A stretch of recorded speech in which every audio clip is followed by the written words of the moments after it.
mambo ya frauders, yani scammers, alafu mambo ya kuibiwa, aidha kuibiwa kwa boma, kuibiwa kwa duka lako au mahali pa kazi, au kuibiwa ofisini mwako.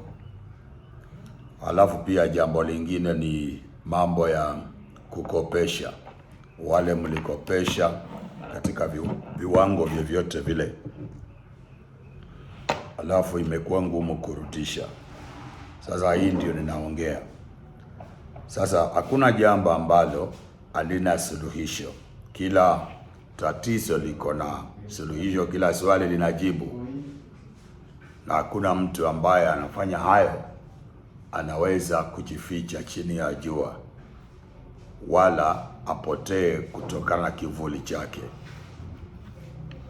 Itakuwa ni vigumu sana kujificha kinyume na malaika wako anayekulinda, guardian angel.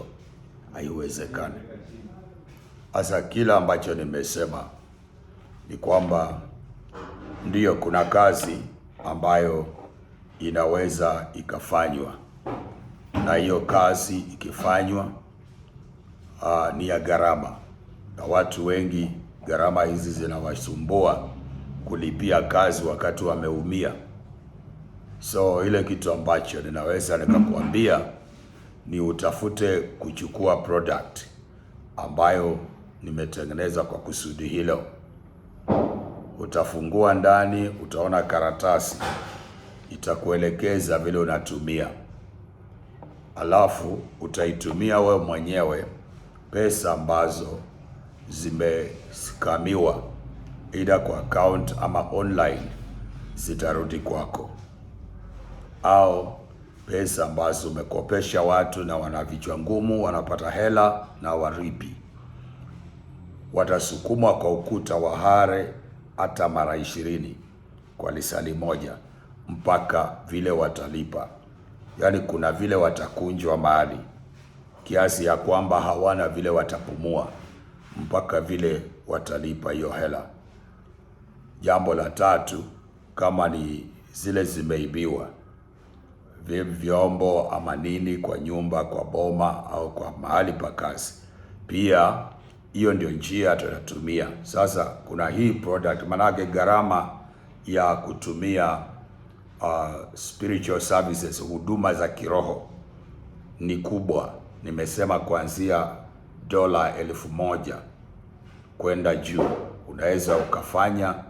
Kama umeshindwa, unanitafuta, alafu nitakufanyia huduma za kiroho. Kazi ambayo tunaifanya tukitumia picha ya mwenye ameitisha huduma na majina yake pamoja na tarehe za kuzaliwa, mwezi na mwaka.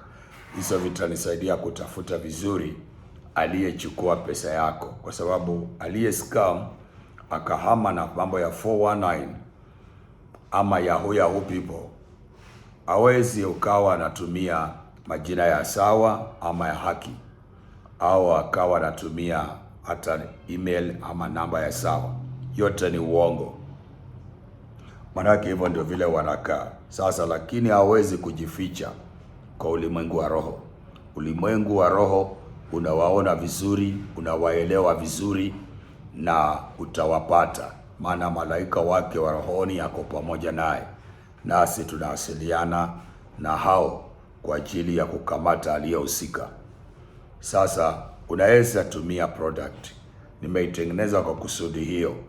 Wale ambao mnataka chini ya masaa 72, kama hela yako inaanzia $5,000 kwenda chini, ile unatafuta, unaweza ukaitumia hiyo product masaa 72 hapo chini. Mungu atalazimisha huyo jamaa aliyemeza atapike, na kama haiwezekani atakunjwa kwa ukuta kiasi ya kwamba itabidi mpaka atatoa hiyo hela, apende asipende, akubali asikubali. Kama hana watu wale ambao wamemzunguka, yani relative wake, watatafuta mbinu ya kuuza chochote ili wakurudishie pesa yako. Mmenipata watu wa Mungu? Sasa hiyo product iko kwa market na utaoga nayo. Ni aina ya sabuni ya kipekee, imetengenezwa kwa kusudi hilo. Wacha Mungu wa uzima awabariki. Asante.